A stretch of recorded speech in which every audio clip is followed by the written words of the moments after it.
additional camera angles, driver stats, and track information. It's available on mobile, tablet, and connected TVs. Download the app and find out more at NBCSports.com/live. And Joey Logano making his way out on track once again. Logano trying to find a little more speed. Currently 17th fastest on the speed charts. And Joey Logano drives for Roger Penske, who is, it's not, you can't even compare him to anyone else at this racetrack. Team Penske has been dominant. 16 Indy 500 wins, the most of all time. They have 47 career Brickyard starts here, but the reason we give you that is because they've never won. Second is the best that they've ever finished in the Brickyard. Rusty Wallace did it 3 times. Joey Logano last year finished runner-up. So Brad Keselowski and Joey Logano in this 50th anniversary of Team Penske Racing would like to give the captain a win at this iconic racetrack in this race. It's amazing when you hear you won 16 Indy 500. Yeah. I mean, that is incredible. You know the desire to win here is huge. I mean, to win with that much success at the Indy 500, to not have won this race has to be not satisfying to Roger. So I'm sure everybody on this team is, and they're running well enough now too. You know what I mean? Like there's been times where they just haven't had the speed at this type of racetrack. But I think the way things have gone this year, they have a real shot. Brad Keselowski in 2012 won the championship. Penske has been involved in stock car racing for many, many, many years, but had never won a championship. Brad said that's one of the greatest accomplishments I could ever give Roger Penske, because he has virtually everything else.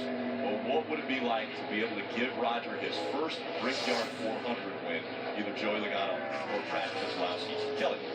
And Joey has certainly come close. We've heard Joey, who is also racing in the Xfinity Series, we heard him during practice say, hey, Roger doesn't need to tell us to go out and win one here at the Brickyard Farm. It kind of goes without saying.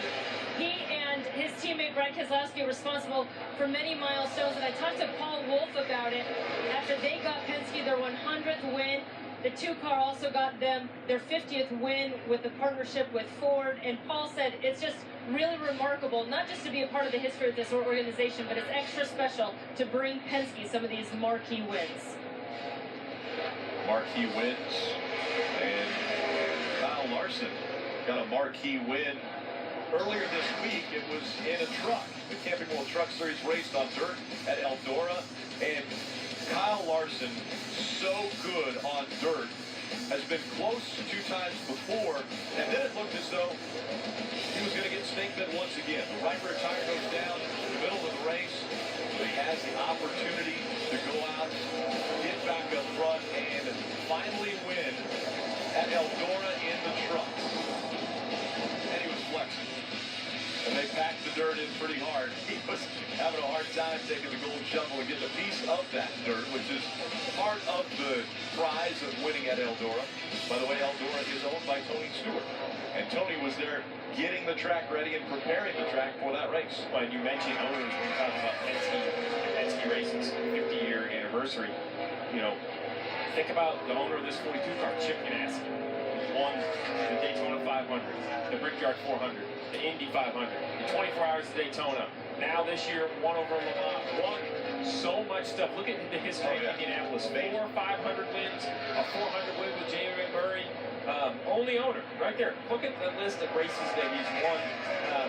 And I know how competitive he is with Roger Penske because they run both series. So I have a sneaky spin, and I go, Chip, I would bet it comes up from time to time. Like, you know, just mentions to the captain, be like, you know, those Brickyard. Oh, wait, you didn't win a Brickyard. I did. You know, that's, I can see Chip mentioning that. They are humble men, though, so I'm not so sure it would get into a little bit of a bragging rights there. But, yes, I think they're very proud of the accomplishments they have made. Roger Penske, we've touched a little bit on Roger Penske and his success with Indy 500. That's one of the more amazing things when you walk into Roger Penske's shop in North Carolina.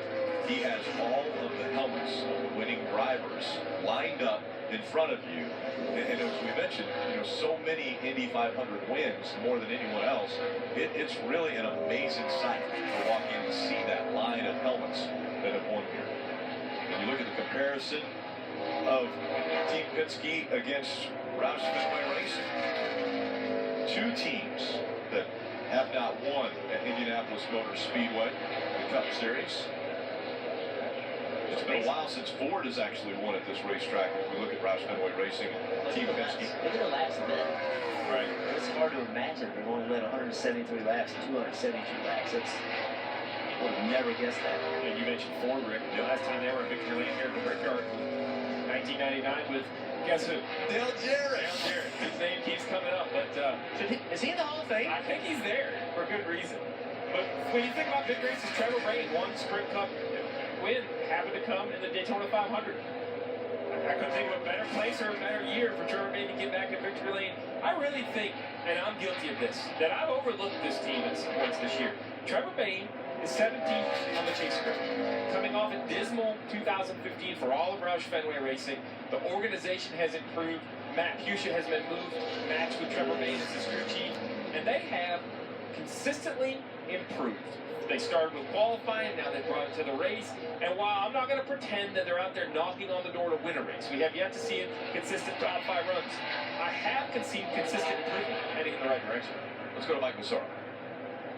And like Trevor Bayne, Greg Biffle would also like to deliver Jack Roush's first Indianapolis win here.